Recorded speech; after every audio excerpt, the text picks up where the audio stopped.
사랑하는 성도 여러분, 주님의 사랑 안에 평안하셨는지요? 지난 시간에는 하나님께서 주시는 영적인 믿음을 소유하기 위해 어떠한 믿음의 행함이 있어야 하는지에 대해 알아보았습니다. 그중 자신의 꿈과 목표를 응답받기 위해서는 꾸준하고 구체적인 행함과 함께 오래 참고 믿고 바라고 견디는 행함이 있어야 함을 말씀드렸지요. 이 시간 전할 선을 행하되 낙심하지 말지니라는 말씀 또한 하나님을 기쁘시게 하는 믿음의 행함 중 하나입니다. 나름대로 열심히 선을 행하고 노력했음에도 응답이 더디거나 없을 때 여러분은 어떠한 마음이었는지 말씀을 통해 점검해 보는 시간이 되시기 바랍니다. 옛날 그리스에 절친한 두 친구가 있었습니다. 하루는 그중 한 친구가 억울한 누명으로 인해 사형을 당하게 되었습니다. 그런데 그때 사형수의 어머니가 위독하다는 연락이 전해졌습니다. 곧 사형을 당하게 될 청년은 어머니의 얼굴을 한 번만이라도 보고 죽게 해달라고 간청을 하였습니다.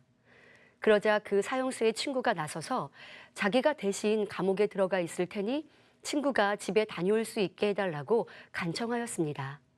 왕은 사형수의 친구에게 만약 내 친구가 돌아오지 않으면 어떻게 하겠느냐고 묻자 그 친구는 기꺼이 자기가 대신 죽겠다고 대답하였습니다. 그리하여 왕은 그 친구를 대신 감옥에 가두고 사형수에게 나흘간의 말미를 주고는 풀어주었습니다. 그런데 사흘이면 갔다 올 수 있는 거리임에도 불구하고 나흘째 되는 날이 저물어가도 그 사형수는 돌아오지 않는 것입니다. 하지만 사형수를 대신하여 감옥에 갇혀있는 친구는 자기의 친구가 반드시 돌아올 것이라고 굳게 믿고 있었습니다. 마침내 사형 집행 시간이 되자 왕은 자 보아라. 내 친구는 너를 배신하고 돌아오지 않았다. 그래도 너는 내 친구를 믿고 있느냐 하고 물었습니다. 그러자 그 친구는 네, 믿습니다. 아마 피치 못할 사정이 있을 것입니다. 라고 대답하였습니다. 그러나 이미 약속한 시간이 지났기에 교수대에 그 친구를 매달기 시작하였습니다. 그런데 그는 불평하거나 원망하지 않고 담담히 사형을 받아들이는 것입니다. 바로 그때였습니다. 사형수가 숨을 헐떡이며 뛰어들어오면서 이제 제가 돌아왔으니 친구를 풀어주십시오 하고 외쳤습니다. 왕은 늦은 이유를 물었고 돌아오는 길에 큰 비로 강물이 불어나 도저히 강을 건널 수 없어 길을 돌아오느라 늦었다고 설명하였습니다. 결국 왕은 그들의 참된 우정에 감탄하여 두 사람 모두 풀어줬다고 합니다. 만약 여러분이 같은 상황에서 친구가 돌아오지 않아 대신 사형을 당하게 되었다면 어떠했을까요? 혹시 친구에 대해 원망, 불평하고 탄식하며 괜히 도와주었구나 후회하지 않았을까요? 그런데 여기서 더 나아가 자기를 배신하거나 죽일 사람인 것을 알면서도 그 상대를 위해 자신의 생명까지 내어주는 사랑을 할 수 있는 사람이 있을까요? 그런데 예수님께서는 그렇게 하셨습니다. 예수님께서는 사람들의 마음 중심을 다 알고 계셨기에 각각의 제자들이 어떻게 충성하고 어떻게 순교할지 누가 자신을 팔 사람인지 아셨고 미리 예언하셨지요. 그래서 베드로가 다 주를 버릴지라도 나는 언제든지 버리지 않겠나이다 고백했을 때에도 예수님은 오늘 밤 닭 울길 전에 내가 3번 나를 부인하리라 하고 미리 말씀해 주실 수 있었던 것입니다. 베드로는 결코 부인하지 않을 것이라고 답했지만 결국 예수님 말씀대로 되었지요. 또한 예수님께서는 가룟 유다가 배신할 것도 이미 알고 계셨습니다. 요한복음 6장 64절 후반절에 자기를 팔 자가 누군지 처음부터 아심이러라 했고 요한복음 6장 70절부터 71절에 내가 너희 12를 택하지 아니하였느냐 그러나 너희 중에 한 사람은 마귀니라 하시니 이 말씀은 가롯 시몬의 아들 유다를 가리키심이라 저는 12 중에 하나로 예수를 팔 자로라 기록하고 있지요. 하지만 예수님께서는 그를 버리거나 책망하지 않으셨습니다. 어찌하든 깨닫고 돌이켜 회개할 수 있도록 기회를 주기 위해 간접적으로만 말씀하실 뿐이었습니다. 나머지 제자들에게도 가룟 유다가 배신할 자임을 알려주시지 않았고 끝까지 최선을 다해 사랑하셨습니다. 이 마음이 참된 사랑이요 선인 것이며 우리 아버지 하나님의 마음이시지요. 만약 하나님께서 앞으로 될 일을 아시고 저 사람은 앞으로 악을 행할 사람이고 지옥 갈 사람이니까 하며 그를 버리신다면 구원받을 수 있는 사람이 거의 없을 것입니다. 하지만 우리에 대하여 오래 참아주시고 언제든 회개하고 돌이키기만 하면 넓은 팔로 안아주시는 사랑의 하나님이시죠. 그러니 우리도 아버지 하나님의 마음을 닮아 어느 누구에게나 어느 때나 변함없는 선과 사랑으로 행하여 빛이시며 사랑이신 아버지 하나님의 형상을 온전히 담는 성도님들이 되시기 바랍니다. 오늘은 이처럼 변함없는 마음으로 선을 행하여 하나님께로부터 큰 축복을 받은 룻의 삶을 통해 교훈을 얻고 우리의 삶에 적용해 보고자 합니다. 룻은 여호수아가 죽은 이후 사사들이 이스라엘을 치리하던 때에 모압에 살던 이방 여인입니다. 모압은 이스라엘 동편에 위치한 오늘날 요르단을 말합니다. 그 당시 이스라엘에 흉년이 들어 유다 베들레헴에 살던 한 가족이 살 길을 찾아 이방 땅인 모압으로 이주하였습니다. 그러나 이주한 후에도 이 가정에는 환란이 그치지를 않았습니다. 가장인 엘리멜렉이 죽었고 나오미는 과부가 되었습니다. 게다가 두 아들인 말론과 기런도 각각 모압 여인인 오르바와 룻을 아내로 취하여 살았는데 자식도 낳지 못한 채 죽고 말았습니다.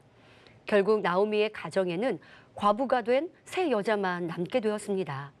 흉년을 피해 살 길을 찾아왔는데 오히려 더 기고하고 비참한 처지가 되었지요. 우리는 이 사건을 통해 하나님의 섭리와 뜻을 깨달을 수가 있습니다. 물을 떠난 물고기가 살 수 없듯이 하나님의 자녀는 하나님의 품을 떠나면 결코 살 수 없다는 것입니다. 베들레헴은 영적으로 하나님의 품인데 나오미의 가족은 이방 나라인 모압으로 먹을 것을 찾아갔으니 이는 하나님의 품을 떠나 세상을 바라본 것이죠. 때론 신앙생활을 하는 가운데 우리에게도 어려운 일이 올 때도 있습니다.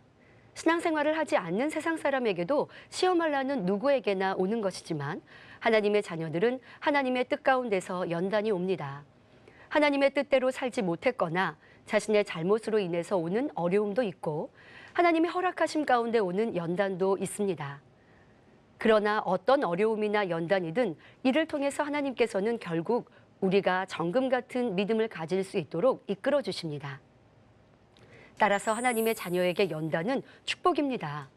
그런데 나오미의 가정은 이스라엘의 흉년이라는 연단을 피해 하나님의 품을 떠났기에 어려움에서 벗어나기는커녕 더 큰 시험 환란을 만나게 된 것입니다.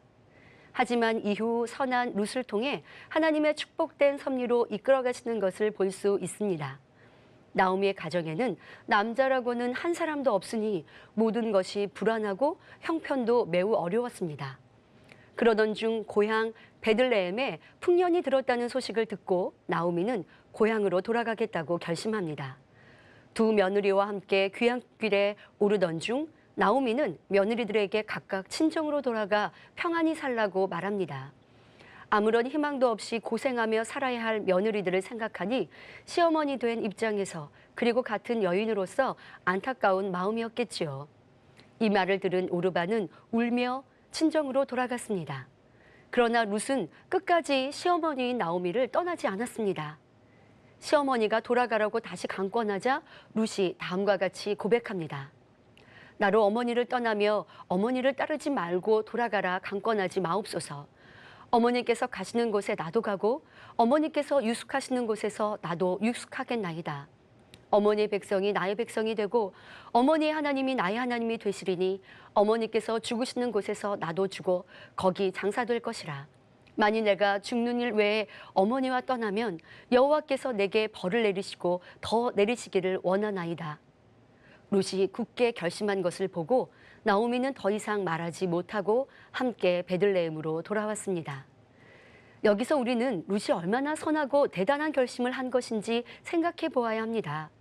한 가족 안에도 자신의 유익에 맞지 않으면 싸우고 다투며 자신의 유익만 구하니 핏줄을 나눈 형제 간에도 의가 갈리는 현실도 많이 있습니다.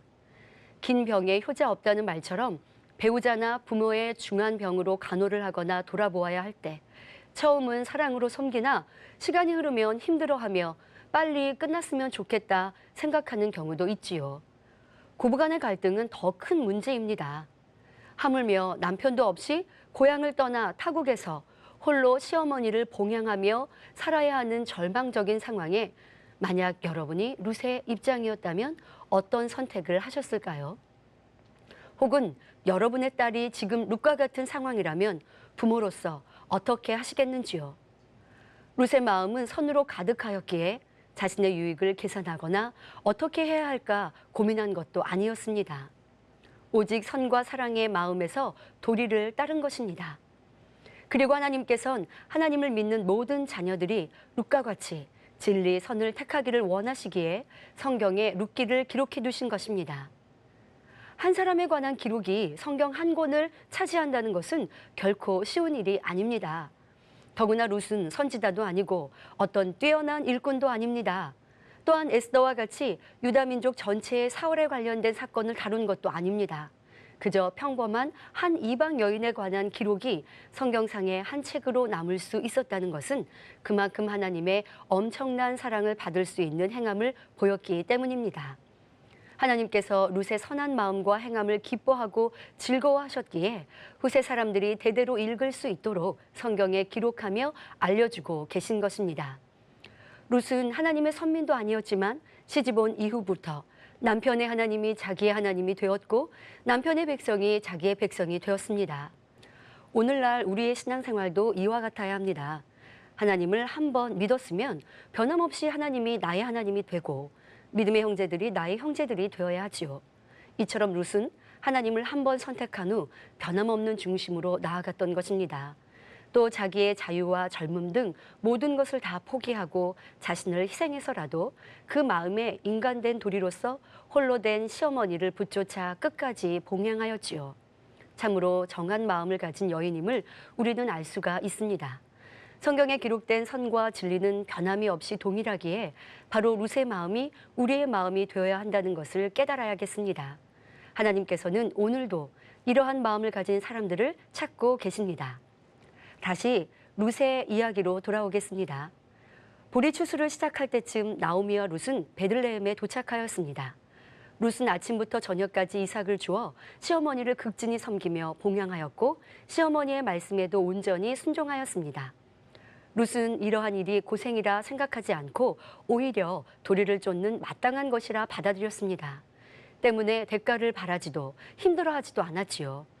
이렇게 진정한 선으로 행하는 사람은 어떤 힘든 일이 닥친다 해도 선과 의를 쫓는 것을 마음 중심에서 마땅한 것으로 여기기에 그것이 행복과 만족이 되어 고생스럽지 않은 것입니다. 이러한 룻의 효성을 전해 듣고 호의를 베풀어 준 사람이 있었습니다. 바로 보아스인데요. 그는 나오미의 남편 엘리멜렉의 친족으로 부유할 뿐 아니라 하나님을 사랑하는 사람이었습니다. 그는 룻에게 보리와 밀 추수를 마칠 때까지 자기의 밭에서 이삭을 주울 수 있도록 특별히 배려해 주었습니다. 룻은 일을 마치고 돌아가 시어머니에게 자신을 배려해 준 보아스에 대해 전했고 나오미는 그가 바로 그 집안의 기업 물을 자 중에 하나임을 알게 되었습니다. 모세의 율법에는 기업 무르기라는 법이 있습니다. 팔았던 토지를 원래의 소유자에게 회복시키거나 자식 없이 죽은 남자의 대를 이어가도록 죽은 사람의 미망인을 그 사망자의 친척이 취하여 대를 잇게 하는 법이었습니다. 그래서 나오미는 이렇게 착한 룻이 복되게 하기 위해 할 일을 지시합니다. 룻기 3장 3절부터 4절에 너는 목욕하고 기름을 바르고 의복을 입고 타작마당에 내려가서 그 사람이 먹고 마시기를 다하기까지는 그에게 보이지 말고 그가 누울 때에 너는 그 눕는 곳을 알았다가 들어가서 그 발치 이불을 들고 거기 누우라. 그가 너의 할 일을 내게 고하리라 하였지요. 룻은 시어머니가 시키는 대로 행합니다. 그 결과 보아스는 룻이 성읍 백성들이 다 아는 현숙한 여자임을 알고 있었기에 룻에게 기업 물을 사람의 책임을 행하기로 맹세했습니다. 그리고 다음 날 바로 성읍 백성과 장로들 앞에서 기업 물을 것을 허락하였지요. 그리하여 보아스는 룻을 아내로 삼았고 하나님의 축복이 함께 하시니 룻은 아들을 낳았고 그가 바로 다윗의 조부 오벳입니다. 결국 룻은 다윗 왕의 증조모가 되어 예수님의 계보에 오르는 놀라운 축복을 받았습니다. 어떻게 이방 여인이었던 룻이 이렇게 엄청난 축복을 받을 수 있었을까요? 룻의 마음이 하나님 보시기에 합당한 마음이었기 때문입니다. 바로 사랑장의 사랑의 마음이 그대로 임한 사람이었지요. 룻은 아무런 희망이 없는데도 참고 인내하며 선을 쫓는 사랑장의 오래 참음이 온전히 맺혀 있었습니다. 자식도 없이 남편이 죽은 이 절망적인 상황에서도 원망하지도 않았으며 정성으로 시어머니를 봉양하며 그 말씀에 오직 순종한 것을 볼 수 있습니다. 그러니 얼마나 온유하였는지 알 수 있고 투기라든가 자랑하고 교만하고 무례한 모습은 찾아볼 수 없지요. 자기 자신은 자청하여 가장 낮은 자리에 앉히고 도리를 쫓아 행했던 룻은 조금도 자기의 유익을 구하지 않았고 성내거나 악한 것을 생각지 않았으며 모든 것을 믿고 견뎠습니다. 이렇게 룻의 삶을 살펴보니 바로 고린도전서 13장에 있는 영적인 사랑을 소유했던 여인임을 알 수 있지요.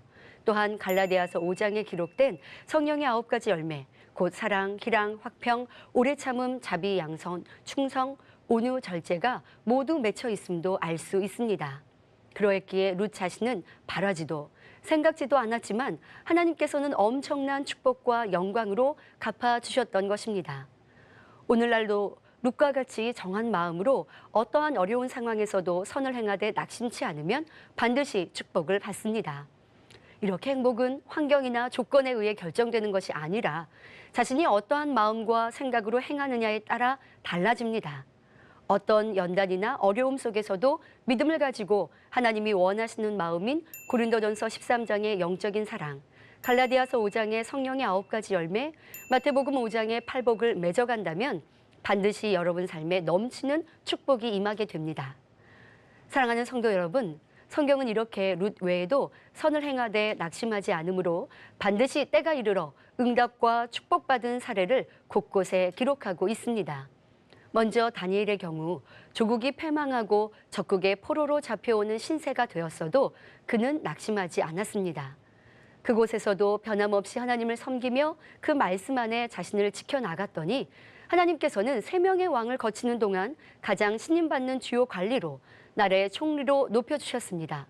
또 주변의 시기 질투와 모함에 의해 사자굴에 던짐받게 되었을 때에도 그는 슬퍼하거나 낙심하지 않았지요. 오히려 다니엘은 끝까지 선을 행하니 하나님께서는 천사를 보내어 사자의 입을 봉하심으로 조금도 상하지 않았습니다. 이러한 과정을 지켜본 다리오 왕은 다니엘의 하나님을 크게 높이고 다니엘을 모함한 무리들을 사자굴에 던져놓게 했습니다. 내가 시행하려니 시편에서 내 사랑하는 자들아 너희가 친히 원수를 갚지 말고 진노하심에 맡기라. 기록되었을 때 원수 갚는 것이 내게 있으니 내가 갚으리라 하신 대로 하나님께서 대신 치리해 주신 것을 볼 수 있지요. 이렇게 우리는 오직 하나님의 뜻대로 선과 진리만 쫓을 때 하나님께서 나를 대신하여 역사하시며 내게는 응답과 사랑으로 위로해 주시는 것입니다. 다니엘의 세 친구도 금신상에 절하라는 왕의 강요에도 끝까지 굴복하지 않아 결국 풀무불에 던져졌지만 하나님께서 역사하시니 조금도 그을리거나 상하지 않았고 도리어 하나님께 크게 영광 돌릴 수 있었습니다.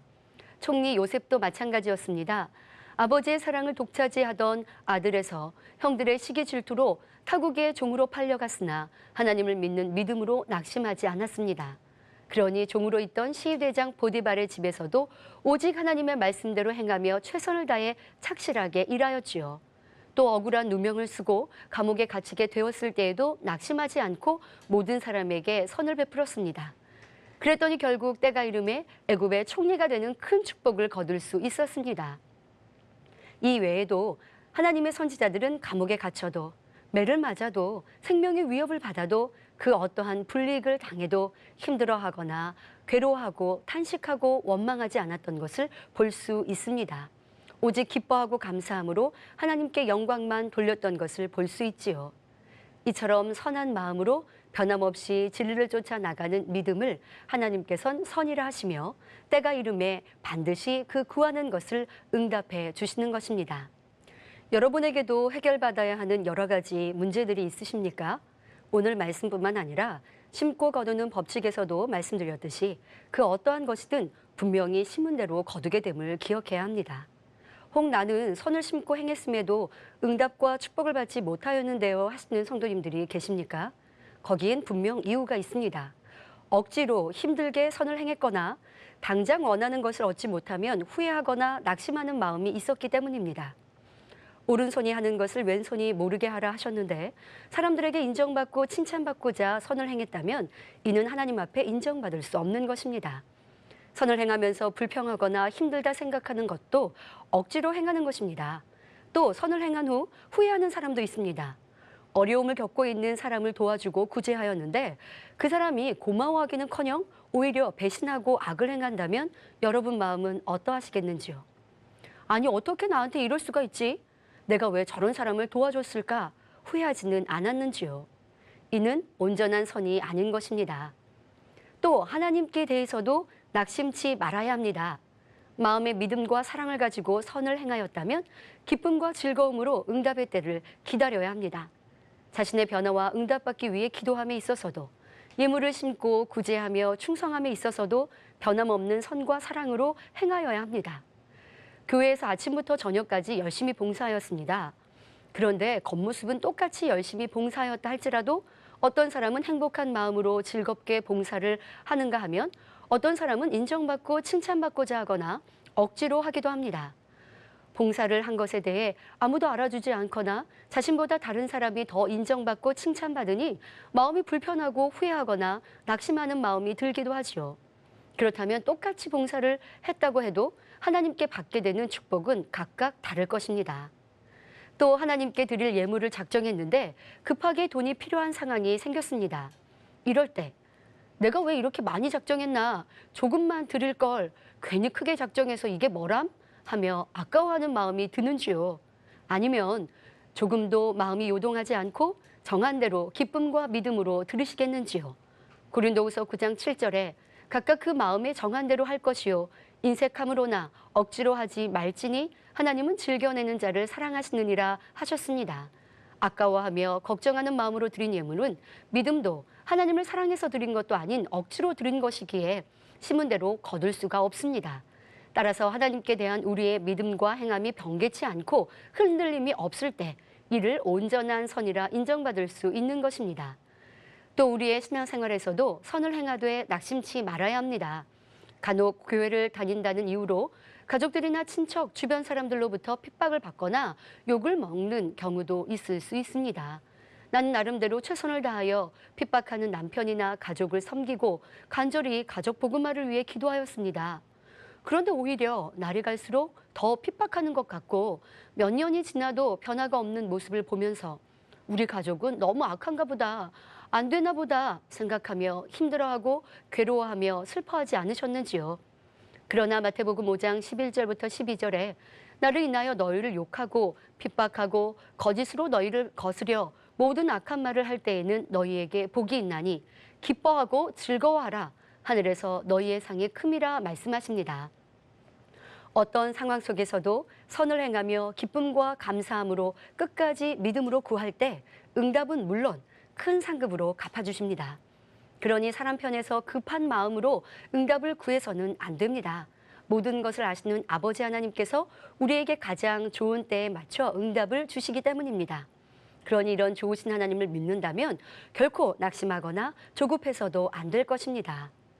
또 기도의 제목이 크고 중요한 것이라면 그만큼 기도의 양이나 그에 합당한 행함이 채워져야 응답을 받을 수 있습니다. 다니엘이 영의 일들을 풀어받고자 기도할 때도 하나님께서는 그 기도를 시작할 때 이미 응답을 전달할 천사를 보내셨습니다. 그러나 원수마귀 사단이 그 응답을 받지 못하도록 방해하니 다니엘이 천사를 만날 때까지는 21일이라는 시간이 필요했지요. 그 21일 동안 다니엘은 조금도 낙심치 않고 한결같은 마음으로 처음처럼 간구하였기에 큰 응답을 받을 수 있었던 것입니다.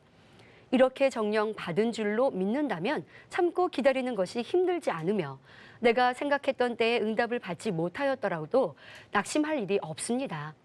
마지막으로 여러분들 자신의 변화가 더딜 때 어떠하신가요? 하나님의 말씀을 들으면서 무엇이 하나님께서 원하시는 행함과 마음인지 깨달아 그렇게 행하기를 원하는데 내가 바라는 것만큼 빠르게 변화되지 않으니 신앙생활이 힘들다고 생각하지는 않으셨나요? 누가복음 8장 15절에 좋은 땅에 있다는 것은 착하고 좋은 마음으로 말씀을 듣고 지키어 인내로 결신하는 자니라 하신 대로 자신의 마음을 개조하기 위해 선을 행할 때도 오래 참으며 낙심하지 않아야 합니다. 그런데 사실 마음의 성결은 간절히 원하기만 한다고 저절로 이루어지는 것이 아닙니다. 마음을 다해 불같이 기도하고 금식하고 철야하는 등 부단히 자신을 복종시켜 나가야 하지요. 예전에 좋아하던 육의 것도 끊어야 하고 영적으로 유익이 되지 않으면 과감히 버려야 합니다. 힘들다고 중간에 쉬어버려서는 안 되고 몇 번 하다가 그쳐서도 안 됩니다. 마침내 성결의 열매를 온전히 거둘 때까지, 목적을 이룰 때까지 부단히 수고하고 절제하며 멈추지 말고 말씀대로 행해야 하지요. 그 과정 중에 아직 버려지지 않았다 해서 실망하지 말고 온전히 변화될 자신의 모습을 소망하면서 끝까지 인내하고 노력하세요. 이렇게 믿음으로 마음의 할례를 이루어 나갈 때 영원히 잘됨같이 범사에 잘되고 강건한 축복도 함께 이루어지는 것입니다. 사랑하는 성도 여러분, 우리의 아버지 되신 하나님께서는 그 자녀된 우리가 아버지를 닮은 선한 자녀가 되기를 원하십니다. 그런데 그 선은 겉으로 흉내내는 행함에만 있지 않지요. 마음 중심에서 우러나오는 선과 사랑의 행함입니다. 이런 진정한 선과 사랑은 계산적이지 않으며 행하고 후회하지도 않습니다. 행하다가 피곤하고 힘들어하지 않으며 변함없이 행하지요. 그러니 선을 행할수록 기쁨과 즐거움이 넘치므로 점점 더 선한 것을 사모하게 되어 결국 아버지 하나님의 형상을 닮을 수 있는 것입니다. 아직은 온전한 선에 미치지 못한다 할지라도 멈추지 말고 선을 쫓아 행하고자 노력하십시오. 그럴 때 성령님께서 도와주심으로 우리 모두 룻과 같은 아름다운 마음을 이루어 하나님의 지극히 사랑받는 자녀들이 될 것입니다. 선을 사모하며 끝까지 믿음으로 행하여 꼭 응답과 축복받는 여러분 모두가 되시기를 주님의 이름으로 기원드립니다. 말씀 참고하시면서 기도하시겠습니다. 좋으신 아버지 하나님, 오늘은 룻의 선에 대해서 살펴보았습니다. 우리 모두 룻과 같이 자신의 유익을 구하지 아니하며 오직 희생하고 섬기며 도리를 쫓아 선을 행하길 원합니다. 낙심하지 않고 개선하지 않으며 오직 아버지께서 인정하실 만한 선한 사람이 되어져 마음의 모든 소원을 응답받는 성도님들 될 수 있도록 축복하여 주옵소서. 감사하고 우리 주 예수 그리스도 이름으로 기도하옵나이다. 아멘. 이렇게 룻의 삶을 살펴보니 바로 고린도전서 13장에 있는 영적인 사랑을 소유했던 여인임을 알 수 있지요. 또한 갈라디아서 5장에 기록된 성령의 9가지 열매, 곧 사랑, 기랑, 화평, 오래 참음, 자비, 양선, 충성, 온유, 절제가 모두 맺혀 있음도 알 수 있습니다. 그러했기에 룻 자신은 바라지도 생각지도 않았지만 하나님께서는 엄청난 축복과 영광으로 갚아주셨던 것입니다. 이렇게 행복은 환경이나 조건에 의해 결정되는 것이 아니라 자신이 어떠한 마음과 생각으로 행하느냐에 따라 달라집니다. 어떤 연단이나 어려움 속에서도 믿음을 가지고 하나님이 원하시는 마음인 고린도전서 13장의 영적인 사랑, 갈라디아서 5장의 성령의 9가지 열매, 마태복음 5장의 팔복을 맺어간다면 반드시 여러분 삶에 넘치는 축복이 임하게 됩니다.